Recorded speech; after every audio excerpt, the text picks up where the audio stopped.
If there is one thing that you can count on being certain, it is not this end of the world Mayan calendar bullshit, because you're watching my channel right now. And if you're watching my channel, then you know that I am always going to have Yu-Yu matches, because that is one of my favorite tiers, if not my favorite. I've said it time and time again, and I will say it again. I love Yu-Yu. So with that in mind, I have a Yu-Yu match against a guy by the name of Kaneziken. I got some new stuff I saved. Other than that, most of the stuff you've probably seen it at least once or twice. And I thought it was a pretty interesting game, so yeah, we're going to jump right into it eventually. Before that, though, the music is by a dude by the name of GlitchxCity. I'm going to link him in the description as well as the track, because it is awesome music. Definitely go subscribe him. This is not me, like, we have like some kind of arrangement where I use his music and he plugs me. This is me finding this track going, holy shit, this is awesome, and yeah, go do that stuff. So, as you can see, it's Frostlass versus Arcanine, you know, leading off though. But Arcanine doesn't normally outspeed Frostlass. Arcanine doesn't get Dark Pulse, so by that token, it has to be Zoroark. Zoroark also doesn't normally outpace Frostlass, so that is a Scarf Zoroark. With that in mind, the Curse Body activating on my Dark Pulse really sucks, because I wanted to get a struggle kill right here, because I would have been faster. Struggle is a typeless move, and I would have gotten a struggle kill at the cost of 25% of my HP. But that is the first and last time I'm ever going to risk anything like that. I'm going to go out into my Xatu instead, because I don't want to take a high jump kick or a U-turn. The fact that he kind of switched to this thing immediately after kind of leads me to believe that he's running this as a Scarf Reckless one, because I don't see Life Orb or anything like that. I don't believe we see Regenerator when it comes back in later, so Scarf Reckless is definitely what I'm thinking of right here. Now, for some reason, it just completely blanked on me that he has Shadow Ball and Ice Beam, and I am weak to dual both of those stabs, as well as not at 100% HP, and they're super effective against me. So I actually think I'm going to mention that. But the point is, I could have died right there, and I didn't, and either he misclicked or he was just expecting something else to happen. I don't know.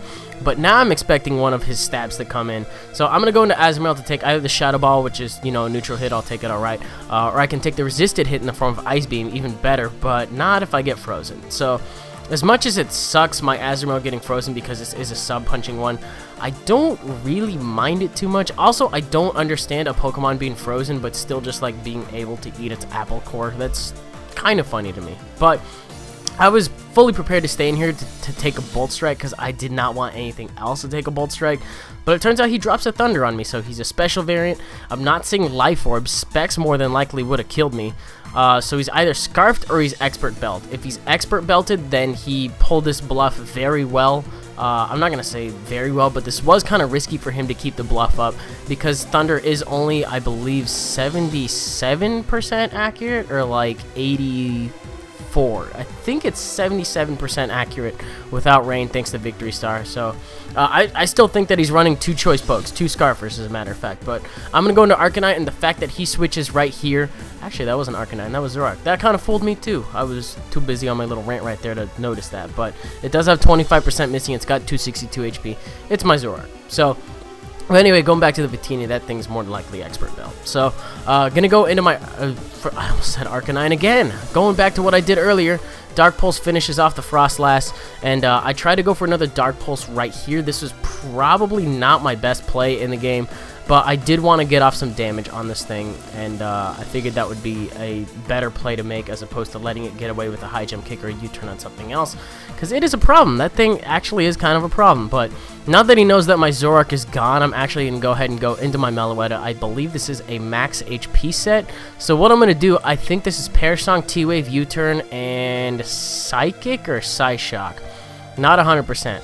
But because he does get a speed drop and all that stuff, I'm going to actually go ahead and go for T-Wave, and because I'm slower than him, I will be able to U-turn out next turn. Now, I thought he was going to be locked in on V-Create, being a Choice Scarf set. You know, that's what I thought at the time. It occurs to me after the match that he's more than likely Expert Belt. I say that like right now, knowing that I don't know what I'm trying to say here.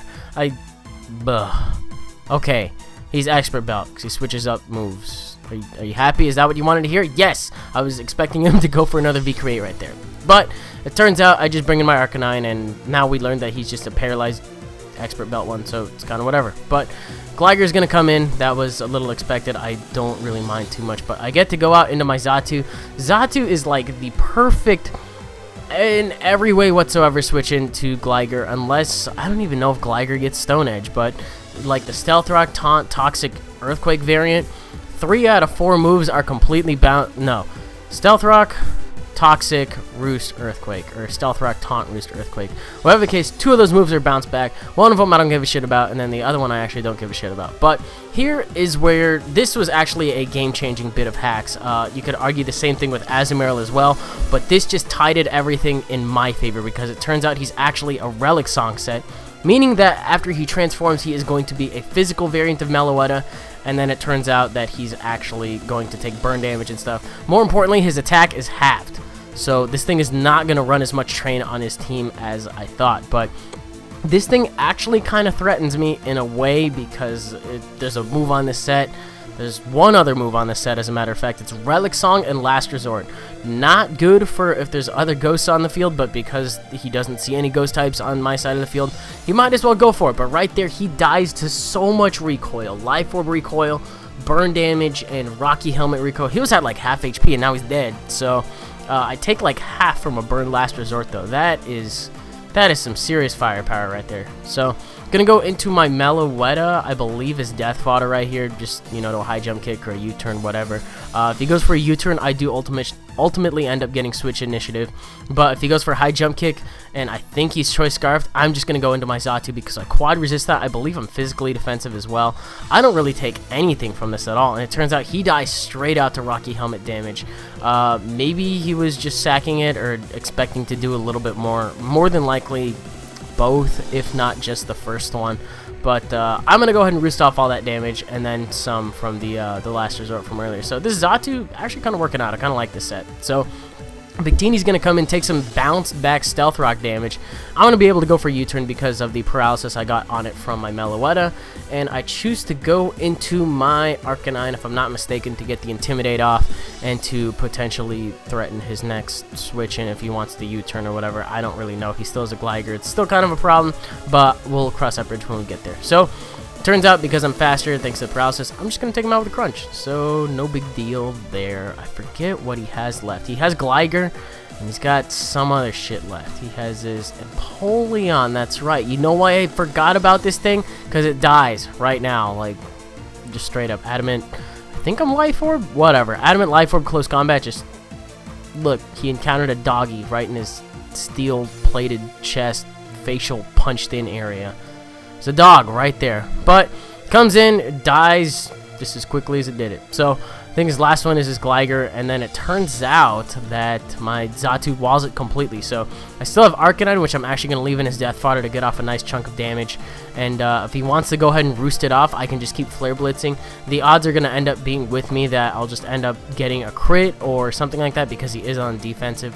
But it turns out he just decides to finish me off with an Earthquake, so that's alright too. Not going to get a recovery back on that one, but at this point, I asked him if he had anything to hit Xatu with, and I don't really see Gligar carrying anything to hit Xatu with, so I'm going to go for a Heat Wave. He's going to try to roost off stuff, and I was like, dude, like, honestly, if you don't have anything to hit Xatu with, this is honestly going to be, like, the longest fucking thing ever, because I can just play until I get a burn with Heat Wave.